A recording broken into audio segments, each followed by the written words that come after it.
After 9 years of being treated like I didn't exist, I bought a beachfront resort, then told my mom, "Sorry, it's full." Just like your heart always was.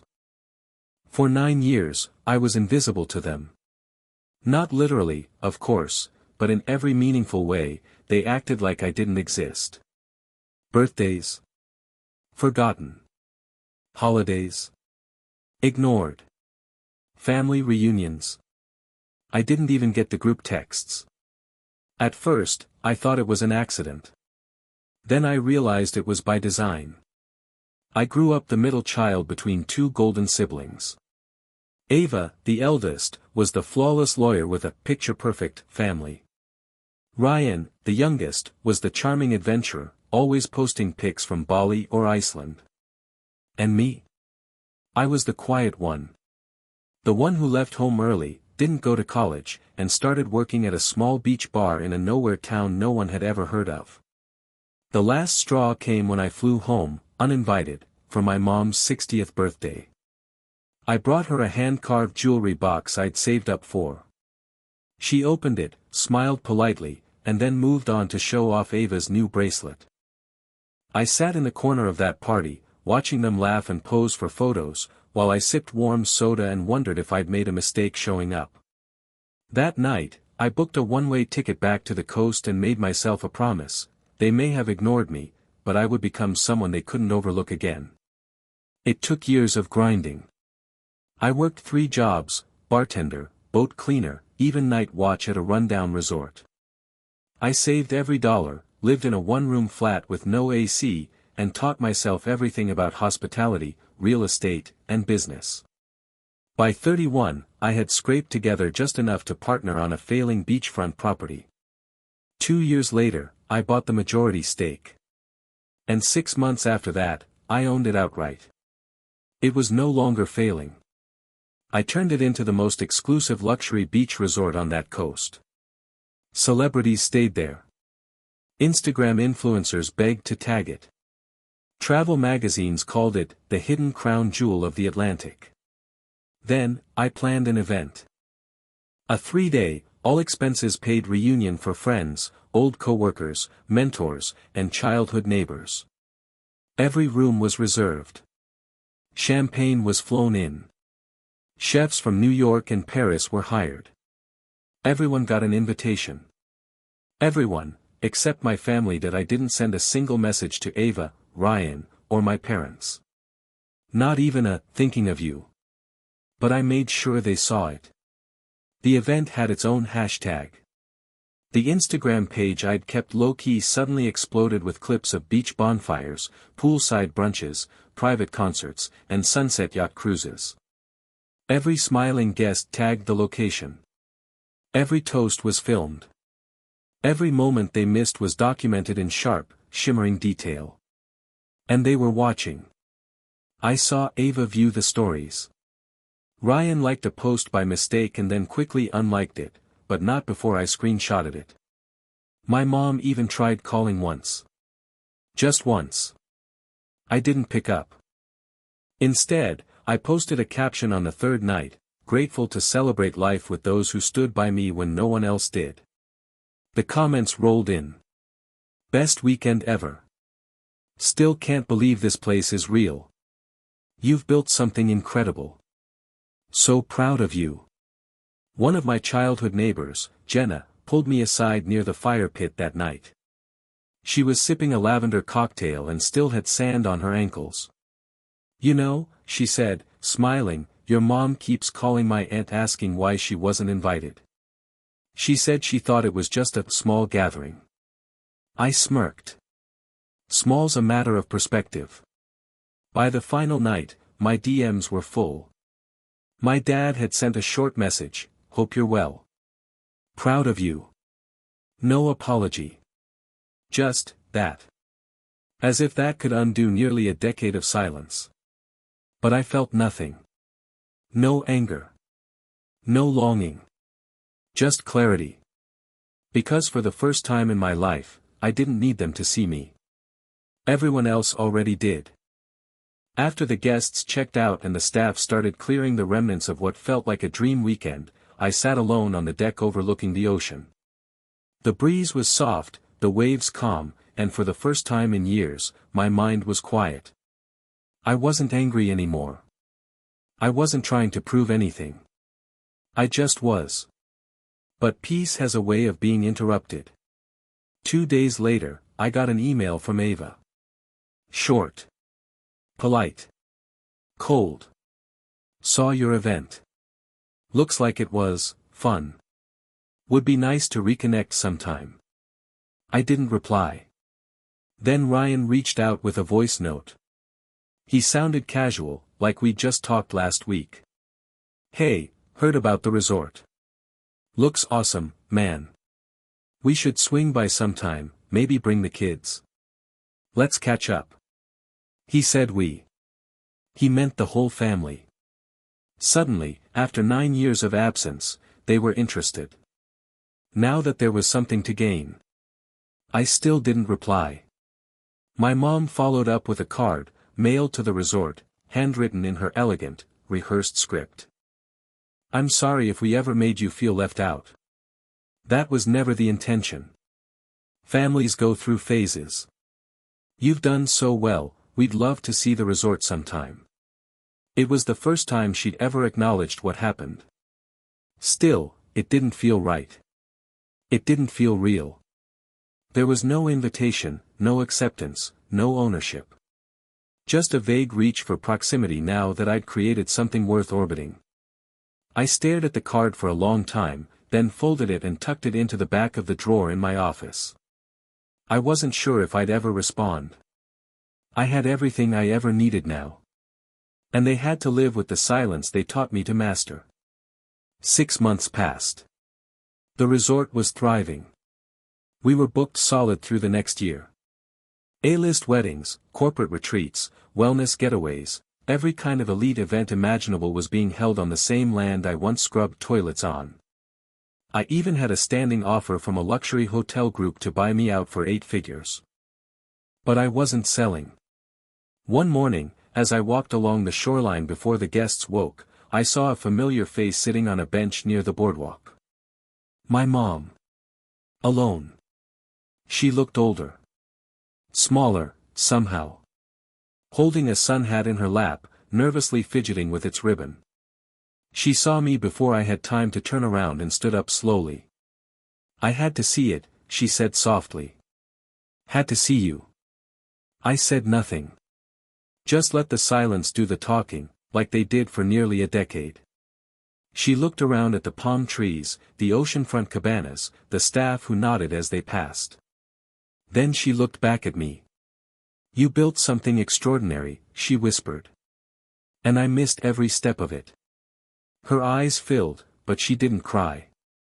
She just nodded once, like she understood the weight of everything she hadn't said all these years. I won't ask to come in, she added. I just needed you to know I see you now. Then she turned, walked back to her car, and drove away. I stood there for a long time. Not angry. Not bitter. Just whole. Because in the end, I didn't build the resort for revenge. I built it to remember who I was when nobody else did. And that version of me? He's never being ignored again. A year later, I hosted another event. This time, it wasn't about making a statement. It was about celebrating the people who actually showed up for me. My closest friends, loyal staff, and the handful of neighbors and mentors who believed in me back when the idea of owning even a single beachfront shack sounded like fantasy. It was intimate. Real. No influencers. No branded hashtags. Just music, laughter, and clinking glasses under lantern-lit palm trees. Late that night, as the crowd thinned, Jenna, the same childhood friend who once whispered about my mom calling her aunt, sat beside me by the fire. You ever think you'll invite them? She asked. I didn't answer right away. I stared at the waves rolling in beneath the moonlight, the tide calm and predictable, unlike people. I don't think they ever really wanted to know me, I said finally. They wanted the version of me that made them feel comfortable. The quiet one. The forgettable one. Jenna nodded, sipping her wine. But now they have to sit with the version they helped create. I smiled. Because she was right. Sometimes the best closure isn't a confrontation. Sometimes, it's just knowing you never needed them to become everything they refused to see in you. And with that thought, I stood, raised a final toast to the night sky, and walked back into the home I built without them. 2 weeks after the second event, I got a package in the mail. No return address. Inside was a small velvet pouch, and a folded letter. The pouch held a gold locket. It was my grandmother's, something I hadn't seen since I was a child. I remembered holding it at family dinners, playing with the clasp while she told stories in her thick accent. The letter was from my dad. I should have spoken up. I saw what was happening back then. I didn't stop it. I thought you'd find your way. And you did, but not because of us. In spite of us. This belonged to someone who believed in you before any of us did. She would have come to your resort, front row, cheering louder than anyone. You don't owe us anything. I just wanted you to know, I'm sorry. There was a quiet honesty in his words I never thought I'd hear. I sat with the letter for hours. Didn't cry. Didn't rage. Just breathed. Then I took the locket, walked to the edge of the beach where the sand meets the tide, and buried it under a flat stone I marked with her initials. Not for memory. For legacy. Because some roots grow in silence. And still bloom where no one thought they would. Business stayed good. No, better than good. The resort was now on hidden gem lists in international travel guides. I was fielding offers to expand, to franchise, to build versions of it in the Maldives, the Amalfi Coast, even Bali. Every door I once knocked on with desperation, now swung wide open. But I said no. Because the whole point of this place wasn't to build an empire. It was to build a sanctuary, for me, and for the kind of people I once was, overlooked, underestimated, quiet. I started hosting annual retreats for small creators, single parents, young entrepreneurs with no connections, just drive. I funded their trips, paid for workshops, gave them what no one ever gave me, a real shot. And every time one of them walked into the resort wide-eyed and stunned, I saw a younger version of myself in their shoes. One day, a girl named Kira sat across from me at the Terrace Cafe. She was barely 22. Quiet, but smart. Her eyes kept darting around like she couldn't believe she was allowed to be here. You really built this? She asked. I nodded. Every inch. She hesitated. Weren't you ever scared? Terrified, I said. But I was more scared of staying invisible forever. She smiled, and for a moment, I could see the spark light behind her eyes. And in that quiet, I realized, my success wasn't the resort. It was the ripple. A year later, I stood barefoot in the sand at sunrise. No camera crews. No influencers. Just me and the ocean, same as the first day I dreamed all of this into existence. The resort was running smoothly without me for the first time. I had built a leadership team I trusted. People who believed in the mission, not just the profit. People who treated every guest like they mattered, because they did. I started writing again. Something I hadn't done since I was a teenager, before the silence, before the distance, before I convinced myself that my voice didn't matter. Now, I wrote about the journey. The cracks. The quiet. The strange beauty of being left out long enough to find yourself. One of the essays went viral. A publisher reached out. Then a podcast. Then a speaking invite. But I didn't say yes to everything. I was done chasing rooms I wasn't invited to. I built my own. And when people stepped into it now, people who had been told, you're not enough, or, you'll never be like them, they found something more than palm trees and cocktails. They found proof. That silence can be survived. That invisibility isn't permanent. That sometimes, the best revenge, is joy. One evening, just before closing up my laptop, I got an alert on the resort's reservation system. A booking request. 3 rooms. Under the name, Ava Morgan. I stared at the screen. She didn't add a message. No note. No apology. Just dates, guests, and a credit card. I didn't cancel it. But I didn't confirm it either. Instead, I left it pending. Not out of pettiness, but because for once, I got to decide how the story ended. I shut the laptop, walked out to the beach, and watched the tide roll in under the darkening sky. For 9 years, I begged to be seen. Then I disappeared long enough to build something worth seeing. Now, when people say my name, it isn't followed by silence. It's followed by respect. And as the stars blinked into view, I realized something I never thought I'd feel again. Not pride. Not power. But peace. A few days later, I finally responded to Ava's booking. Not with words. Just a simple auto-reply template I had custom-made for situations exactly like this. Thank you for your interest in Shorelight Resort. At this time, we are not accepting reservations from individuals who once taught us the meaning of exclusion. Wishing you the clarity you denied others. No anger. No venom. Just the truth, delivered with the same quiet precision I once endured in their absence. I never heard back from her. But I didn't need to. Some people never apologize, not because they don't feel guilty, but because they can't handle what it says about who they were. That's not my burden anymore. I built a world where I belong. Where others like me belong. And I'll spend the rest of my life holding the door open for them, not for the ones who closed it in my face. One night, long after the resort had gone quiet, I wrote a letter. I never planned to send it. It was just something I needed to put into the world, to finally say everything I never got to when I was still small enough to need their approval.